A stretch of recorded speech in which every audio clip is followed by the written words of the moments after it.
la ventriculostomía y el drenaje LCR. Para poder comprender estos dos temas, tenemos primeramente que hablar de la zona anatómica en la cual se ubican estos procedimientos y dónde vamos a encontrarlos. El cerebro es un órgano muy importante para el buen funcionamiento de nuestro cuerpo. Hay que conocer generalidades del cerebro, aunque en el tema anatómico es bastante extenso. Podemos comprender lo que el cerebro está protegido primeramente por el cráneo, pero luego existen tres capas más que lo recubren, las cuales las llamaremos como dura madre, aracnoides y pia madre. En su interior existen diferentes estructuras, incluyendo los ventrículos, en donde vamos a encontrar el líquido cefalorraquídeo.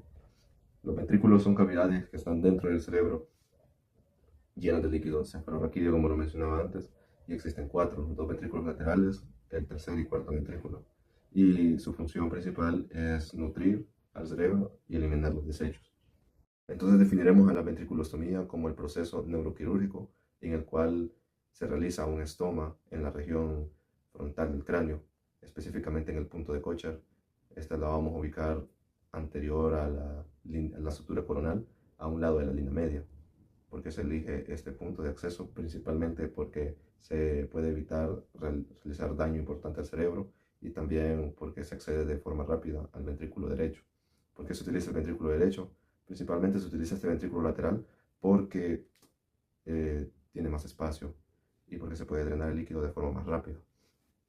Entonces la importancia del drenaje del líquido LCR es para reducir la presión intracraneana a través del catéter que está dentro del estómago, y este líquido se drena hacia una bolsa externa, principalmente para aliviar la hipertensión intracraneal en caso de una hidrocefalia, la cual consiste en la acumulación excesiva de líquido LCR.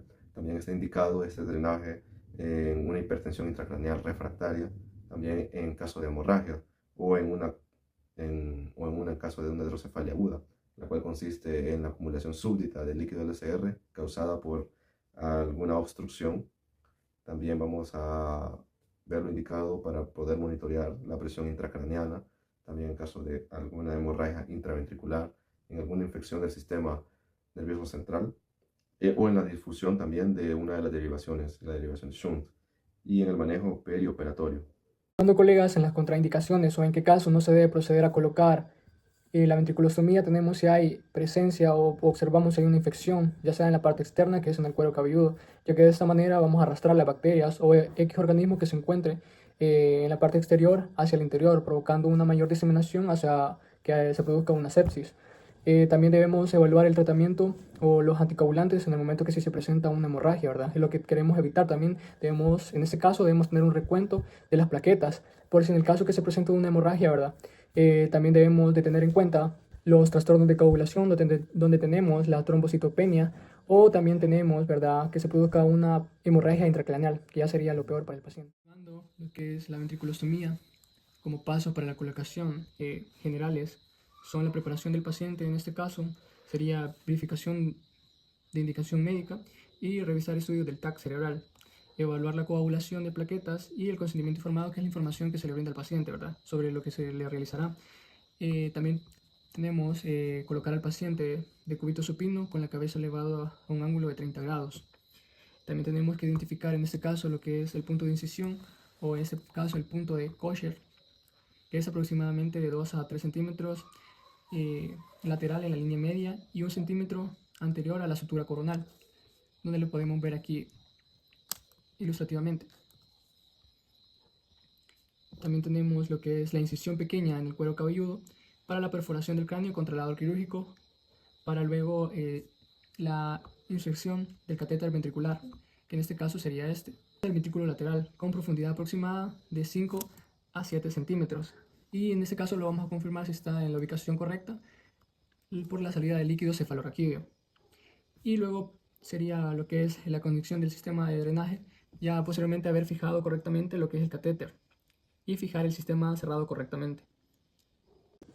Continuando los efectos secundarios más importantes del drenaje de líquido encefalorraquídeo. El primer efecto adverso y más importante es la infección, ya que tiene un riesgo grave. Esta se produce porque el drenaje implica la colocación de un catéter que comunica con el exterior del sistema nervioso central, que esta llega a ser peligrosa. Eso es debido a que el cerebro y la médula espinal son muy sensibles a bacterias. o una infección puede propagarse muy rápidamente. Y esta puede evolucionar a infecciones más graves como meningitis y ventriculitis. Esta es una urgencia médica y requiere tratamiento inmediato con antibióticos. Como signos de alerta más importantes se encuentra lo que es el exudado, el enrojecimiento o dolor, o en ciertos casos la secreción en el sitio de inserción. A la vez suele ser acompañada de fiebre o una rigidez en el cuello y un dolor de cabeza persistente. También puede causar una somnolencia, confusión o irritabilidad. También se encuentran los cambios neurológicos. Estos se deben a alteraciones en la presión o cantidad de líquido encefalorraquídeo que afectan el funcionamiento cerebral.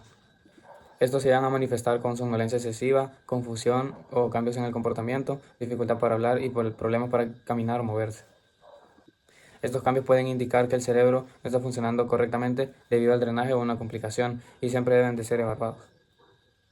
También se encuentra el drenaje excesivo, que esto ocurre cuando se extrae más líquido encefalorraquídeo del necesario demasiado rápido. ¿Y qué sucede en el cuerpo? El cerebro depende del líquido encefalorraquídeo para mantenerse en posición. Si pierde demasiado líquido, el cerebro puede desplazarse ligeramente hacia abajo, generando tensión en estructuras sensibles. Entre las consecuencias se encuentran el dolor de cabeza muy intenso y persistente, el mareo, la confusión, a la vez acompañado de náuseas severas, y en casos graves, el colapso de estructuras cerebrales o sangrados. Cuando se drena demasiado líquido encefalorraquídeo suele llamarse hiperdrenaje, y cuando se drena no lo suficiente se llama hipodrenaje, que causa un aumento en la presión intracraneal y suele estar acompañado de unos síntomas y signos muy importantes como los vómitos, disminución del nivel de conciencia y pupilas anormales. Bueno, a continuación yo les voy a hablar un poco sobre los cuidados específicos de enfermería.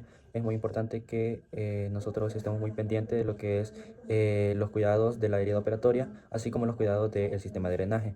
En los cuidados de la herida operatoria es muy importante que nosotros verifiquemos el enrojecimiento, hinchazón o salida de secreciones de la herida operatoria, ya que esto nos va a decir si hay una infección, obstrucción o alteraciones en el sistema de drenaje. Podemos observar las características del líquido cefalorraquídeo, podemos observar el color y la cantidad. Podemos observar ahí el color claro, color amarillento y color rojo. Esto nos va a indicar si hay una buena función cerebral, que no haya una infección o un sangrado. En el color amarillento puede ser porque hay una alta concentración de proteínas o porque está pasando por un proceso inflamatorio, el cual debemos tener mucho cuidado al observar este color en lo que es el sistema. En el color rojo es bastante preocupante, ya que acá puede haber un sangrado activo, una hemorragia o un traumatismo craneoencefálico. Bueno, también es muy importante que nivelemos el sistema de drenaje con el trago del oído del paciente. El paciente debe estar en decúbito supino, su cabeza debe estar recostada a 30 grados. Vamos a ajustar esto según la indicación médica. Debe estar a 10 centímetros de agua, que este puede ser el nivel estándar en el cual debe estar y no se debe mover de ahí.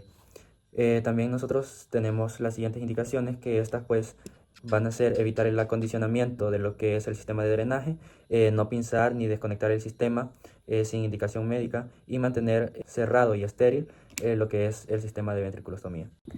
Hablaremos acerca de los cuidados generales de una ventriculostomía conectada a un sistema de drenaje del líquido cefalorraquídeo. Para un manejo integral de este necesitamos dos tipos de cuidados. Estos son el mantenimiento técnico del dispositivo y la vigilancia clínica directa del paciente.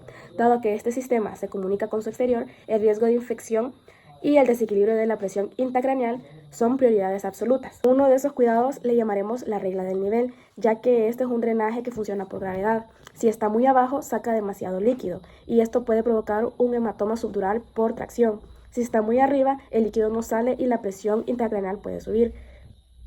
Entonces, ¿qué debemos de hacer? Este sistema se debe mantener al mismo nivel del oído del paciente.